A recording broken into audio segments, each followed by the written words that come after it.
aqui Natália Garcia, da Folha de São Paulo.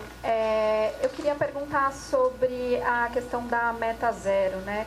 A declaração do presidente Lula sobre a meta foi interpretada por parlamentares, como pelo mercado também, como um comando para a mudança dessa meta. E foi falado também até um constrangimento para o senhor, no sentido de indicar que a meta não é factível. Eu queria saber se foi discutida com o presidente Lula uma mudança nessa meta, se na sua visão essa declaração do presidente gera impacto negativo sobre a tramitação das medidas no Congresso e se vê uma disputa com a Casa Civil sobre esse tema também, por favor. Tá.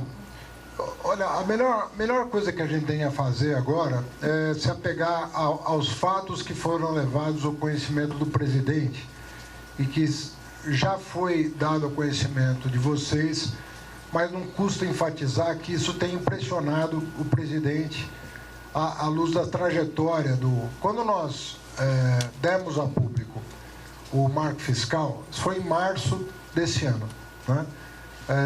Tanto o arcabouço quanto as metas e tudo mais. O que o presidente se preocupou é com aquilo que eu vou contar para vocês que está acontecendo, né? Eu tenho dito desde julho que a arrecadação vem sofrendo por uma série de fatores, né?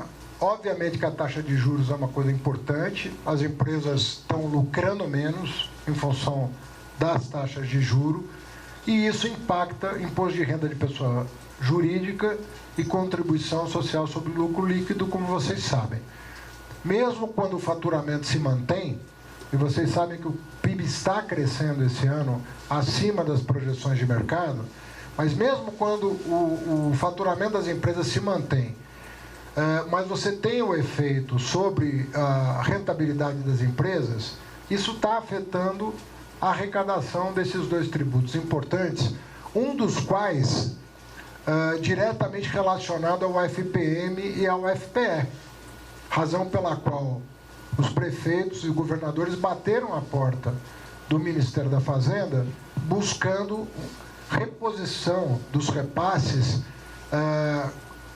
que foi garantido pelo presidente da República semana passada com a sanção da lei complementar que garantia um aporte adicional de repasse para que não houvesse descontinuidade de serviços públicos essenciais, notadamente na área da saúde. Então vocês acompanharam isso. Só que eu quero trazer para vocês duas questões que não estão no radar da imprensa, apesar de ser objeto das minhas declarações há muito tempo, e que remontam a decisões que foram tomadas em 2017, uma pelo Supremo Tribunal Federal e uma pelo Congresso Nacional. Em relação ao Supremo Tribunal Federal, primeiro em relação ao Congresso Nacional, a Lei Complementar 160, né? Vocês sabem que a Lei Complementar 160 tem um dispositivo que alterou uma outra lei e que abriu uma brecha enorme para as tais subvenções. Só para que vocês tenham uma ideia do tamanho do problema, a medida provisória 1185, ela corrige essas distorções.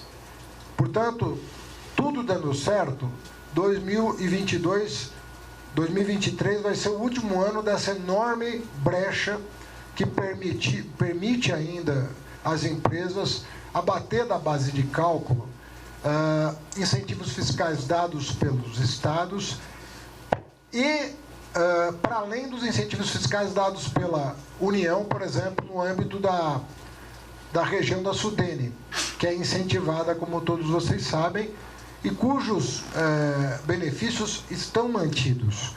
Não obstante isso, o abatimento da base de cálculo das contribuição social sobre o lucro líquido, imposto de renda da pessoa jurídica, que no ano passado foi de 149 bilhões, a estimativa para este ano, e eu fiz até uma pequena confusão numa declaração que eu dei semana passada, imaginando que o número que eu vou repetir dizia respeito à projeção de 2024, e não, diz respeito à projeção de 2023.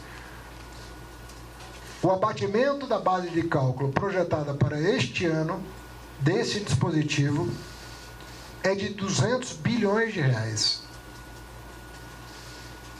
Isso é uma das razões pelas quais a arrecadação do governo federal vem sofrendo um enorme prejuízo a partir de uma emenda parlamentar que foi aprovada, que foi objeto de veto presidencial em 2017 e que foi derrubado esse veto pelo Congresso Nacional, dando ensejo a essa espiral que de 2017 para cá saltou de 39 bilhões para 200 bilhões projetados para 2023 e consolidados 149 bilhões em 2022.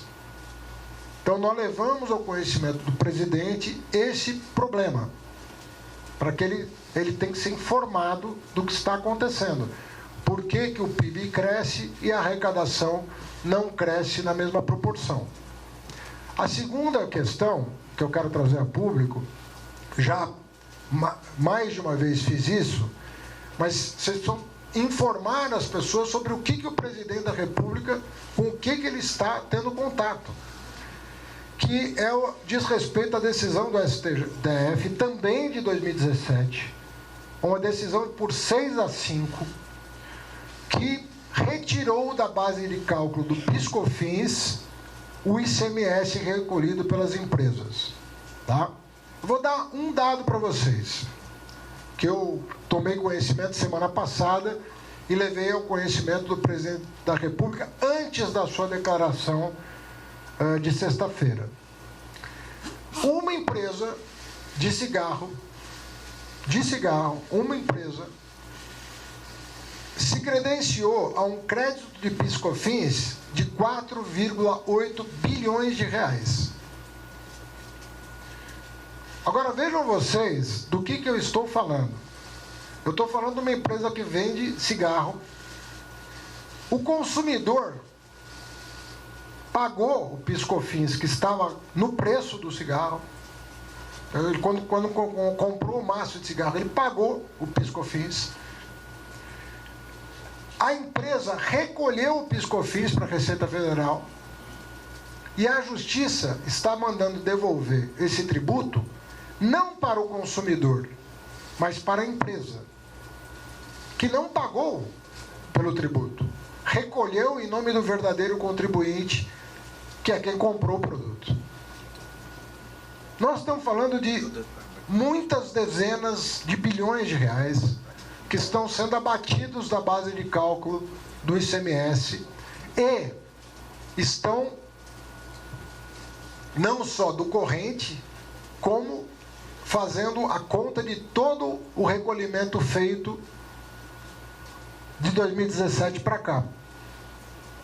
Essa é a razão pela qual as estimativas que nós tínhamos de receita para este ano não estão acontecendo na velocidade que nós pretendíamos, mesmo com o PIB crescendo. Então, o que o presidente constatou, porque é uma evidência com base nos números, ninguém aqui está omitindo a informação da sociedade, é que esses ralos fiscais, tributários, esse gasto tributário, ele está num patamar exagerado em função dessas decisões que foram tomadas em 2017. Nós estamos falando de uma coisa de 6 anos atrás, mas que a repercussão está acontecendo agora. Então, quando falam, o presidente está prejudicando o país, o presidente está sabotando o país. Não, o que está acontecendo é que o presidente está constatando os problemas advindos de decisões que precisam ser, algumas, as que podem ser reformadas, serem reformadas, e as que não podem ser reformadas serem saneadas, de alguma maneira. Porque a verdade é que a sustentabilidade do país depende da correção da erosão da base fiscal do Estado brasileiro, como eu venho dizendo desde dezembro do ano passado. Todas as minhas declarações vão no sentido de recuperar a base fiscal do Estado, corrigir a erosão fiscal do Estado. Então, o presidente, que comemora, como todo brasileiro, os dados de desemprego que estão caindo, os dados de geração de emprego do CAGED, os dados do PIB desse ano, 3 vezes superior ao estimado no começo do ano, está preocupado com essa outra dimensão que é fundamental para que as coisas se encontrem. Então esse foi o sentido do alerta que ele fez. Ele me pediu para me reunir com os líderes do Congresso, coisa que eu tenho feito inclusive aqui no Ministério da Fazenda. Ele quer estar presente às próximas reuniões que eu tenho feito aqui na Fazenda, obviamente que sem a presença dele, para informar o Congresso do que está acontecendo em relação a esses 2 temas centrais.